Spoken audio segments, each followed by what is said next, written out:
तो फाइनली दोस्तों इंतजार की घड़ी खत्म हुई और भोजपुरी के दिल बादशाह खेसारी लाल यादव का नया और बेहद रोमांटिक गाना गुलरी की फूल और पोस्टर आप सभी के सामने आ चुका है। आज इस वीडियो में हम आपको इस गाने के बारे में सब कुछ बताएंगे, सुनकर आपको दिल सच में धड़कने लगेगा। तो वीडियो को आखिर तक जरूर देखें और अगर अभी तक हमारे चैनल को सब्सक्राइब नहीं किया है तो तुरंत जाकर कर लें, क्योंकि भोजपुरी की हर मंडी और ताजा खबरें सबसे पहले यहाँ पर मिलती है।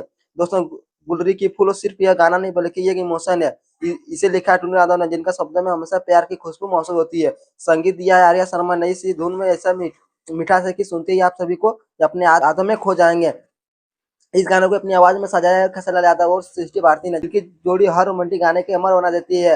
वीडियो में आप देखेंगे कि खेसारी लाल यादव और खूबसूरत नीलम गिरी को, जिनकी ऑन स्क्रीन केमिस्ट्री की इस बार सच में दिल में चुरा लेगी। शूट इतना शानदार किया गया है कि हर फ्रेम एक फोटो फ्रेम जैसा खूबसूरत लगेगा। या रिलीज डेट की बात करें तो पोस्टर समय और तारीख नहीं दिखाई गई है, लेकिन मेरी जानकारी के मुताबिक परसों दिन इस गाने के ग्लोबल म्यूजिक एक्शन के यूट्यूब चैनल पर लिख किया जाएगा। तो दोस्तों तैयार हो जाइए, क्योंकि गुर्री के फूल सुनते ही आज प्यार में पड़ जाएंगे। और हाँ, इसके बाद खेसारी लाल यादव पे एक नया धमाकेदार गाना अध्याय फिल्म से चैनल से आने वाला है, जो शायद 16 और 17 की तारीख को रिलीज होगा। तो फिलहाल के लिए इतना ही। अगर आप इस वीडियो इंतजार कर रहे हैं तो इस वीडियो को लाइक करें, कमेंट करें, शेयर करें। हमारे चैनल को सब्सक्राइब नहीं किया तो सब्सक्राइब जरूर करें। आपको मिलते हैं नेक्स्ट वीडियो में। धन्यवाद।